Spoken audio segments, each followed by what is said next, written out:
નાવ last લેક્ચરમાં આપણે page number 83 ઉપર એક્ટિવિટી 2C 2B અને 2C જોયું. હવે આપણે જોઈએ એક્ટિવિટી 2D. એ પેજ નંબર કયા છે? 84 ઉપર છે. એમાં છે નીચેના વાક્યો વાર્તાના ક્રમમાં ગોઠવીને કૌંસમાં યોગ્ય ક્રમ લખો.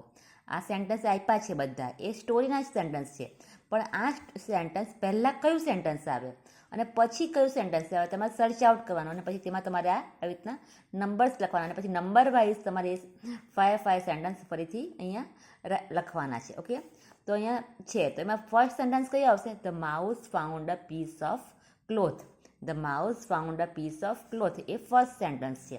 સેકન્ડ સેન્ટેન્સ છે the laundryman washed and iron the cloth.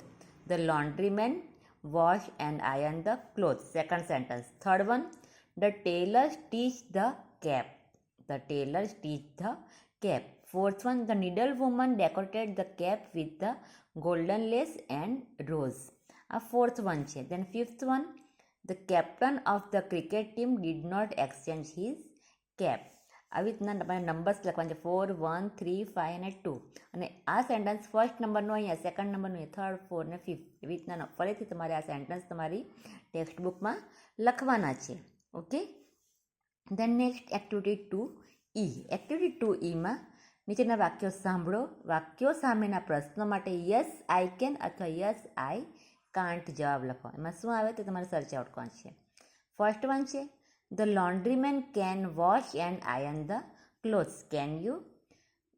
The laundryman can wash and iron the clothes એટલે ધોબી કપડાને ધોય છે અને એને ઇસ્ત્રી કરે છે. કેન યુ તમે કરો છો? તો યસ આઈ કેન. જો હા હોય તો યસ આઈ કેન, અને નહીં કરતા હોય તો no I can't. The tailor can measure, cut and stitch the cloth. દરજી એ કપડાને મેઝરમેન્ટ એટલે માપ લે છે, એને કાપે છે અને એને સીવે છે. તો yes I can. The needle woman can decorated the cloth with the lace and some design. આ ભરત કુશણવાળી સ્ત્રી એ કપડાને ડેકોરેટ કરે છે, શણગારે છે ગોલ્ડન લેસથી અને એને ડિઝાઇન કરે છે. તો yes I can. The cricket team captain can bat, ball and fielding. Cricket ટીમનો કેપ્ટને બેટિંગ કરે, બોલિંગ કરે અને ફિલ્ડિંગ પણ કરે છે. I can read Gujarati, Hindi, Sanskrit and English. હું ગુજરાતી, હિન્દી, સંસ્કૃત અને ઇંગ્લિશ વાંચી શકું છું. તો યસ આઈ કેન. જો ના હોય તો નો આઈ કાન્ટ, એવું તમારે અહીંયા લખવાનું છે. Okay, thank you.